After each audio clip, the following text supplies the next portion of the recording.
네, 이렇게 간밤에 있었던 소식들 함께 들여다봤는데요. 그렇다면 시장 마감 상황 어떻게 좀 분위기가 바뀌었을지 살펴보도록 하겠습니다. 김민아 캐스터 마감 상황 전해주세요. 네, 유럽의 주요국 증시는 미국의 FOMC 발표를 앞두고 상승하며 거래를 마쳤습니다. 범유럽 지수인 유로스톡스 50 지수도 함께 확인해 보도록 할 텐데요. 유로스톡스 50 지수는 0.75% 상승해주면서 4,091포인트 선에 종가를 기록했습니다. 우선은 미국에서 FOMC를 앞두고 있는데 금리 동결에 무게감이 더 실리게 되면서 유럽 증시에서도 이렇게 반등해주는 모습이 나타났다고 보시면 되겠고요. 또 최근엔 유로존의 인플레이션율이 굉장히 많이 낮아졌습니다. 이러한 부분들도 부담감을 어느 정도 걷어주는 모습이었다는 점을 확인해 보신다면 이렇게 유럽 증시가 반등한 원인도 살펴볼 수가 있을 텐데요. 유로존의 10월 소비자 물가 상승률이 2.9% 잠정치로 이렇게 밝혀졌습니다. 2년 만에 최저로 둔화했는데 유로존의 금리가 이제 정점을 찍었다는 관측에까지 무게가 실리면서 이렇게 유럽 증시도 함께 반등해주는 모습이 나타났습니다. 이제 잉글랜드 은행에서 기준금리와 관련한 어떠한 발표를 이어나가게 될지 이 부분이 관전 포인트가 될 텐데요. 이러한 부분들도 함께 체크해 보시면서 앞으로의 지수 흐름도 파악해 보셔야겠습니다. 네, 이어서 원유 선물 가격 흐름 확인해 보겠습니다. 원유는 이번에도 조정을 받으면서 약보합권 수준에서 마무리를 지었는데요. 0.15% 하락한 80.9달러 선의 거래를 마쳤습니다. 이제 80달러 선까지 밀려 내려왔습니다. 그 전까지는 그래도 81달러, 82달러 이렇게 80달러 초반 부근에서 움직였는데 이제는 80달러까지 이렇게 밀려 내려온 모습인데요. 우선 FOMC를 앞두고 나서 그리고 FOMC 결과 이후에 이렇게 국제 유가가 밀려 내려가는 모습이 나타났습니다. 연준은 성명을 통해 가계와 기업의 더 긴축된 금융 및 신용 환경은 경제 활동과 고용 그리고 인플레이션에서 부담을 줄 가능성이 있다고 언급했는데요. 이 기존 성명에서 더 긴축된 신용 환경만 언급했던 데서 이제는 금융 환경도 더 긴축됐음을 시사했습니다. 최근에 고금리 환경이 경제에 부담을 줄 수 있다고 언급한 것이다라는 풀이가 나오고 있는 상황에서 이렇게 유가도 어느 정도 진정되는 모습이 나타났다고 보실 수가 있겠습니다. 또 미국의 원유 재고가 늘어났다는 점도 국제 유가의 상승세를 멈추는 재료로 작용이 됐는데요. 미국 에너지정보청인 EIA에 따르면 주간 원유 재고는 전주 대비 77만 3천 배럴 늘어났습니다. 4억 2,189만 3천 배럴로 집계가 됐는데 당초 뉴욕 증시 전문가들은 50만 배럴 증가할 것으로 예상을 했던 만큼 이에 훨씬 더 못 미치는 더 많이 늘어난 수준을 나타냈다는 점에서 국제 유가의 상승세도 멈추어지는 모습이었습니다. 네, 이렇게 원유 선물 가격 흐름과 유럽 증시 마감 상황 전달해 드렸고요. 이어서 미국 증시 마감 상황은 SH인베스트먼트 김선영 연구원 통해서 들어보도록 하겠습니다. 네, 연구원님 안녕하세요. 네, 안녕하십니까? 네, 이제 FOMC가 나왔습니다. 미국 증시 분위기 어땠을지 궁금한데요. 자세한 소식 전달해 주시죠. 예, 연준의 3연속 금리 동결 결정과 다소 온건해진 파월 의장의 발언으로 인해 투자 심리가 안정되면서 오늘 뉴욕 증시는 3대 지수가 모두 0.6에서 1.6%대의 상승세를 보였습니다. 연준은 11월 FOMC를 통해 만장일치로 금리를 동결한다고 밝혔는데요. 파월 의장은 기자회견을 통해 올해 마지막 남은 FOMC인 다음 달 12일에서 13일까지의 회의에서 연준이 어떤 입장을 취할지 결정되는 것은 없다면서 만일 12월 회의에서 금리가 동결된다고 해도 이것이 연준의 금리 인상 종식을 의미하는 것은 아니라고 강조하며 계속해서 추가적인 지표를 평가하고 이 지표들이 통화 정책에 미치는 영향에 대해 논의할 것이라면서 최근에 몇 달 동안의 지표 호전은 인플레이션이 목표를 향해 지속적으로 하락하고 있다는 확신을 구축하는 데 필요한 일련의 과정에 불과하다고 지적했습니다. 한편 다소 부진했던 경제 지표가 발표된 점도 오늘 시장이 긍정적이었는데요. 전미 공급관리자협회 ISM에 따르면 10월 미국의 제조업 PMI 지수는 전달보다 2.3%포인트 하락한 46%를 기록해 예상치였던 49.2에 미치지 못했고 분야별로는 신규 주문이 약세로 보였으며 생산과 고용이 감소했고 제조업 전체에서 2개 산업만이 성장세로 보인 것으로 나타났습니다. 오늘 특징 종목들을 보면 부진한 실적 발표로 인사 관련 소프트웨어 업체 페이컴 소프트웨어가 무려 38%의 폭락세를 보였으며 반면 반도체 업체 AMD는 향후 판매 전망을 긍정적으로 제시하면서 9.7% 오름세로 거래를 마쳤으며 오늘 대부분의 업종이 상승했던 가운데 소매와 에너지 업종만이 약 보합권에 머물렀고 벤치마크인 10년 만기 국채금리는 전일 대비 하락한 4.789%, 달러 인덱스는 0.1% 상승했고 변동성 지수인 빅스는 7% 급락으로 거래를 마쳤습니다.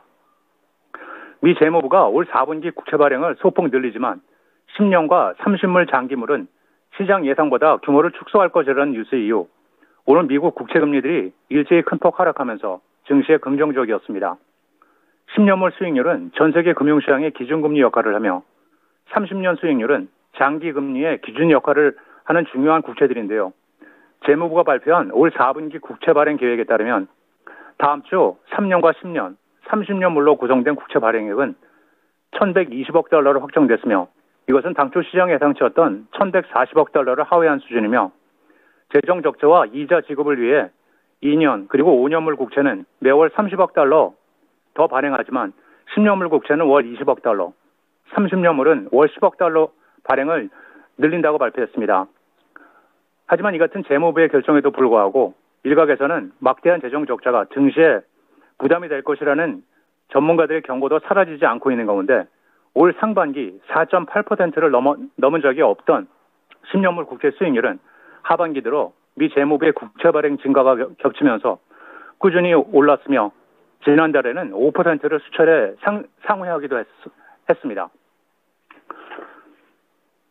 노동부가 공개한 구인 이직 보고서인 졸트 리포트에 따르면 9월 민간 채용 건수가 955만 건으로 전달 대비 0.6%가 증가해 전망치였던 940만 건을 웃돈 것으로 나타났습니다.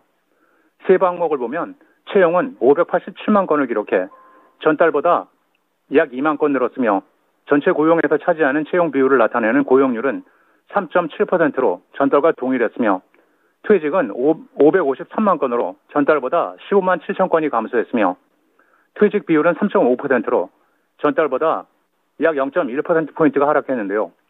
세부적으로는 자발적 퇴직은 366만 건으로 전달보다 2천 건 감소해 거의 동일했으며 자발적 퇴직 비율은 2.3%로 전월과 동일했고 기업들이 해고를 꺼리면서 비자발적 퇴직은 해고는 151만 7천 건으로 전달에 168만 건보다 소폭 감소했습니다. 세계 최대의 자동차 업체 토요타가 연간 영업이익이 예상치를 기존의 3조 엔보다 1조 5천억 크게 늘어난 4조 5천억 엔으로 제시했다는 소식으로 오늘 토요타는 6.5%가 급등해 185달러 78센트의 거래를 마쳤습니다. 토요타가 이 같은 실적을 달성할 경우 일본 기업 중 처음으로 영업이익 4조엔이 넘는 회사가 될 전망인데요. 토요타는 4월부터 9월까지 매출액이 지난해 같은 기간보다 24%가 증가한 21조 9,816억 엔, 영업이익은 2.2배가 증가한 2조 5,592억 엔, 순이익 역시 2.2배가 늘어난 2조 5,894억 엔을 기록했다고 밝혔고 이것은 모두 사상 최고치였습니다. 또한 반도체 공급이 정상화되면서 토요타 렉서스의 글로벌 판매 대수는 지난해 같은 기간보다 9%가 급증한 517만 대로 사상 최고치를 경신한 반면 토요타의 순수 전기차 경우 5만 9천 대 판매에 그치면서 부진한 모습을 보였으며 중국의 판매 대수 역시 전년 동기와 유사한 100만 대에 그친 것으로 나타나고 있습니다. 마지막으로 내일은 노동부의 3, 4분기 노동 생산성과 단위 노동 비용, 주간 실업수당 청구 건수, 상무부의 9월 공장 수주, 에너지청의 주간 천연 가스 재고가 발표되고 애플을 시작으로 스타벅스, 드래프트 킹스, 부킹 홀딩스, 팔런티어 테크놀로지, 쇼퍼파이, 유니버설 디스플레이, 일라이 릴리, 듀크 에너지, 사이버아크 소프트웨어, 코노코 필립스, 드롭박스, 페라리, 하이아트 호텔, 쉐이크쉑, 그리고 폭스 코퍼레이션이 지난 분기 실적을 발표합니다.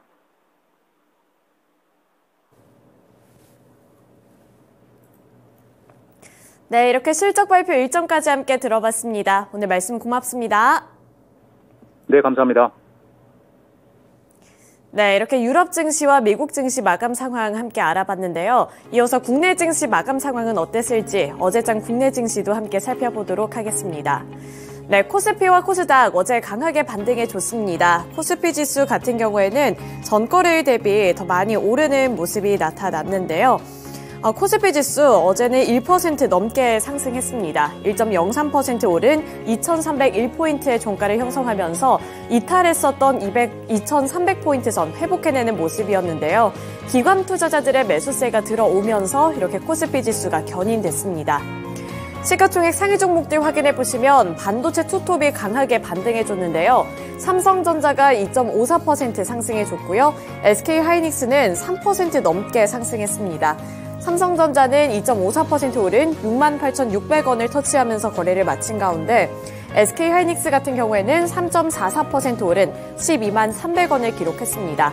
장 후반부로 갈수록 이 두 가지 종목 모두 상승폭을 확대해 나가는 모습이 연출됐다는 점 확인해 보실 수가 있는데요. 이렇게 반도체 종목군들이 오를 수 있었던 것은 여러 가지 이유가 있습니다. 우선 어제 같은 경우에 지난 9월에 국내 생산, 소비, 투자가 모두 늘어났다는 지표를 확인할 수가 있었는데요. 3대 산업활동 지표가 모두 다 상승한 것은 지난 5월 이후 4개월 만입니다. 여기에 중심에 반도체 수출이 있었는데 이 반도체 수출과 관련되어 있는 지표가 긍정적으로 나왔습니다. 이러한 부분들이 반도체를 향한 투자 심리도 함께 이끌었다고 분석해 볼 수가 있겠는데요. 이 경기 회복세를 주요하게 이끈 것은 반도체로 지목되고 있는 가운데 9월 수출용 출하 반도체는 전달 대비 69.4% 급증했습니다.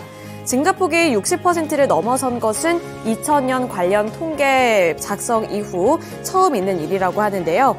이 수출이 늘어나면서 반도체 생산도 12.9% 늘어났고요. 이 8월에 이어서 연속적으로 10% 이상 증가했습니다. 이렇게 좋은 흐름을 이어감에 따라 삼성전자 그리고 SK하이닉스 쪽으로도 매수세가 유입됐습니다. 반면에 2차전지 셋업체들은 이번에도 부진한 흐름을 피해가지 못했는데요. LG에너지솔루션이 2% 넘게 하락했고요. 삼성 SDI는 보합권에 마무리 지은 가운데 LG화학은 2% 넘게 하락했습니다. 그 외에 포스코 퓨처엠의 경우에도 1% 넘게 하락하면서 1.27% 하락 마감했고요. 포스코 홀딩스도 2.19% 하락하며 거래를 마쳤습니다. 네, 이어서 완성차 기업들을 보시면 현대차가 0.35%, 기아가 0.65% 소폭 올라주는 모습이었고요. 현대모비스의 경우 1.92% 상승해주면서 완성차 기업들보다 조금 더 강한 시세를 가져갔습니다. 네, 그리고 FOMC를 앞두고 네이버 같은 경우에는 잠잠한 흐름을 이어갔는데요. 어제 강보합권 수준에서 마무리 지었습니다. 네이버는 0.16% 상승했습니다. 반면에 제약바이오 섹터는 어느 정도 조정받는 흐름이 이어졌는데요. 삼성바이오로직스가 0.85% 하락한 가운데 셀트리온이 0.07% 소폭 밀려났다는 점도 보실 수가 있습니다. 네, 이어서 코스닥으로 넘어가 보도록 하겠습니다. 코스닥 보시면 에코프로 그룹주들이 일제히 급락하는 모습이었는데요. 그런데 외국인과 기관의 매수세가 모두 다 유입되면서 소폭 오르며 거래를 마쳤습니다. 코스닥 지수는 전거래일 대비 0.43% 상승했고요. 739포인트 선에 마감을 했습니다. 보시면 우선 에코프로 그룹주들은 이번에도 급락하는 모습이 연출됐는데요. 에코프로 BM이 3.87% 하락한 18만 8,600원을 기록하면서 그 전거래일에 개장 직후에 회복했었던 20만 원 선이 다시 한번 붕괴되는 모습이었습니다. 에코프로 같은 경우에도 3.71% 하락하면서 59만 7천 원을 기록했고요. 결국에 60만 원 선 이탈하는 모습이 나타났다는 점 보셔야겠습니다. 또 LNF 같은 경우에는 0.77% 하락했는데요. 나머지 2차전지 소재, 에코프로 그룹주에 비해서는 밀려나는 폭이 그렇게 크지는 않았다는 점도 확인해 보실 수가 있습니다. 코스피 시장에서 앞서 반도체 투톱을 설명해 드리면서 반도체 투톱이 일제히 강한 흐름을 가져갔다는 점 말씀을 드렸는데요. 그러한 여파가 코스닥 쪽으로도 유입이 되면서 반도체 중소형주들도 전반적으로 빨간불을 켜내면서 상승 마감했습니다. HPSP도 3% 넘게 올랐고요. 리노공업의 경우에도 1.16% 상승하며 거래를 마쳤습니다. 제약바이오 섹터 확인해 보시면 마찬가지로 코스피와 마찬가지로 혼조세가 나타나는 모습이었는데요. 우선 셀트리온 제약 같은 경우 0.95% 소폭 오르면서 거래를 마쳤고요. HLB는 0.52% 상승 마감했습니다. 네, 이렇게 전반적으로 시가총액 상위 종목들의 주가 흐름부터 살펴봤는데요. 이어서 특징주들 확인해 보도록 하겠습니다. 첫 번째 특징주로 주류 관련 종목들 확인해 보도록 할 텐데요.